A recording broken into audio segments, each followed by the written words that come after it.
mata dureen kiyyaa EPP maali yookaan unitary party system maali kan jiru waa xiqqoo dubbachuu barbaadeeti.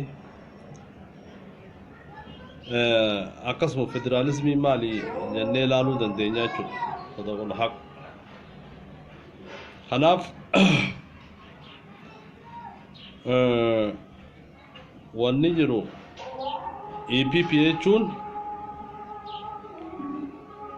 jechuun gabaabdumatti maali unitary party system jechuun sirna siigaltee feudaalii jechuudha.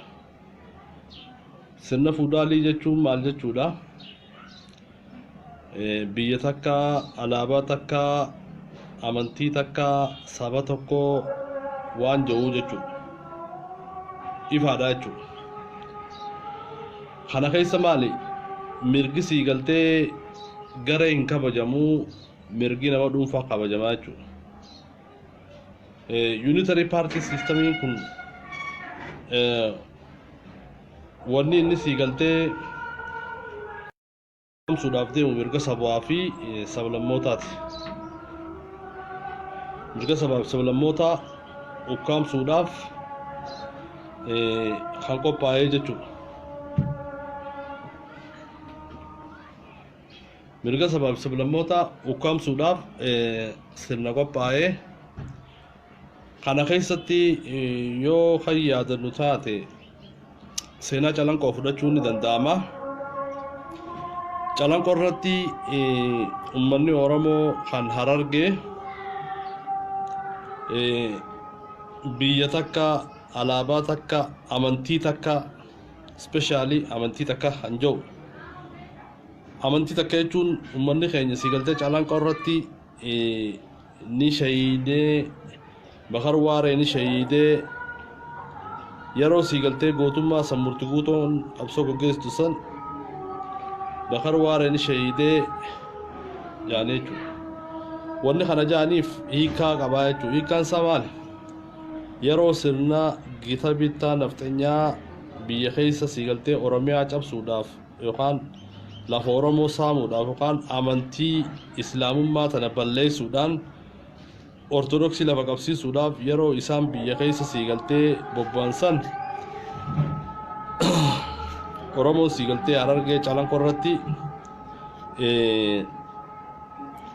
amantii teenya akkamii jijjiirra jechuudhaani amantii kiristaanummaa hin fudhannu jechuun dura dhaabbatanii wareegamanii jechuudha. Akkasitti wareegamanii aanolee irrattis akkasuma aanolee kan fudhannu taate uummanni keenya Oromoo kan Arsii yeroo babal'ifannaa Minilik yookaan naftanyaa yeroo siigaltee lafa Oromootii fi amantaa Ortodoksii uummata keenya irra fe'uu deemtu gootonni ilmaan Arsii dura dhaabbataniiti wareegama guddaa kafalanii jechuudha. Eenyummaa Oromoo naftanyaa agarsiisanii jechuudha. Kanaaf sirni isaan siigaltee harmaa fi harka irraa ciree sirna EPP kana jechuudha. Sirna EPP kanaa fi sirni unitary party system yookaan biyya takka, alaabaa takka, saba tokko inni jiru kun sirna siigaltee naftanyaa kanuma jechuudha. Sirna naftanyaa ta'uu maali? Mallattoon sirna naftanyaa ta'uu EPP yookaan jennee ilaallu taate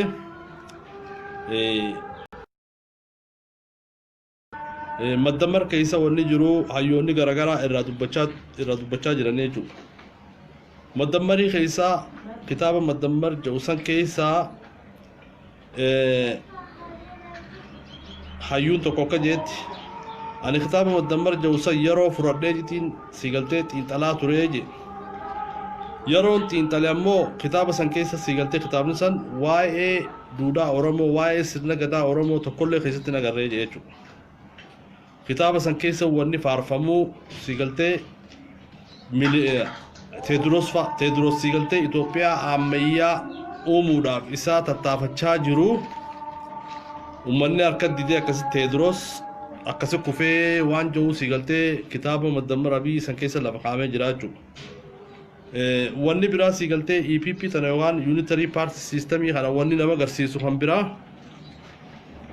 siidaalee sii galtee gita bittaa naftanyaa ummata dhiigaa Oromoo tuutee ummata dhiiga sabaaf sablammootaa tuutee masaraa mootummaa keessa kaayuun san Hayila Sillaasee kanuma Hayila Sillaasee fakkatu maallaqa guddaa irra dhangalaasanii biyya alaa tolchisiisuun Minilik dhiiga Oromoo tuutaa ture tolchanii sii galtee EPP masaraa mootummaa keessa kaa'uun bara Abiy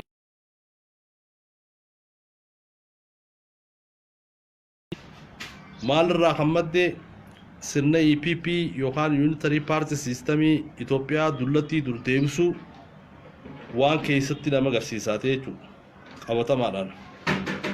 Kana yeroo jennu kitaaba Maddammar keessatti ammas wanni biraa kan jiru hayyoonni akka irraa tuttuqanitti Oromoon sii galtee babal'ifannaa aadaatiin akkasitti deemte malee Oromoon sii galtee akka hin cunqurfaminiitti seenaan calanqoo akka hin jirreetti seenaan haadholee akka hin jirreetti amaarri akka sii galtee Oromoon cunqursiniitti kitaaba san keessa kaa'amee jira jechuudha. Kana gizee ilaaltu namichi kun